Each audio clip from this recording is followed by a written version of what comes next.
नमस्कार. माझ्या यूट्यूब चॅनलमध्ये आपल्या सर्वांचे मनपूर्वक स्वागत आहे. सरकारी कर्मचाऱ्यांसाठी मोठी बातमी. सुधारित पेन्शन योजना. नेमका कोणाला मिळणार किती लाभ? सरकारी कर्मचाऱ्यांच्या रिटायरमेंटनंतरच्या आर्थिक सुरक्षिततेसाठी केंद्र आणि राज्य सरकारकडून वेगवेगळ्या पेन्शन योजना राबवल्या जातात.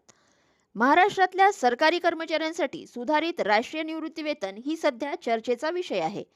या योजनेमध्ये कर्मचाऱ्यांच्या रिटायरमेंटनंतर ठरलेलं आर्थिक संरक्षण मिळावं यासाठी काही महत्त्वाच्या तरतुदी करण्यात आल्या आहेत. चला तर जाणून घेऊयात सविस्तर अपडेट. त्यापूर्वी चॅनलला पहिल्यांदा भेट देत असाल तर लाईक करायला विसरू नका, सबस्क्राईब करायला विसरू नका, नवीन अपडेटसाठी बेल आयकनला प्रेस करायला विसरू नका आणि माहिती आवडल्यास आपल्या सहकारी मित्रांना शेअर करायला देखील विसरू नका. सुधारित राष्ट्रीय निवृत्ती वेतन योजना. 20 वर्ष किंवा त्यापेक्षा जास्त पात्र सेवा पूर्ण झाली असेल त्यांच्या रिटायरमेंटच्या वेळी सॅलरीच्या 50% पेन्शन मिळवण्याची तरतूद आहे.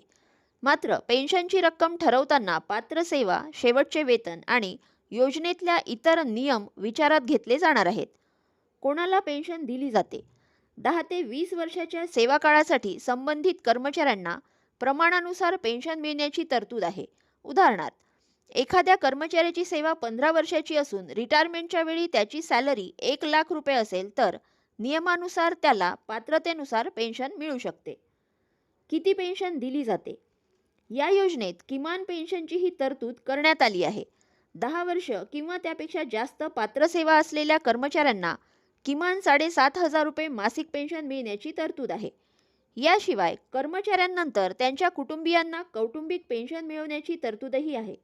मिळालेल्या माहितीनुसार कुटुंबियांना कर्मचाऱ्याला मंजूर झालेल्या पेन्शनच्या 60% रक्कम कौटुंबिक पेन्शन म्हणून मिळू शकते. रिटायरमेंटच्या वेळी NPS मध्ये जमा झालेल्या निधीपैकी 60% रक्कम राज्य सरकारकडे जमा करायची तरतूद असून उर्वरित रकमेचा वापर वार्षिक खरेदीसाठी केला जाऊ शकतो.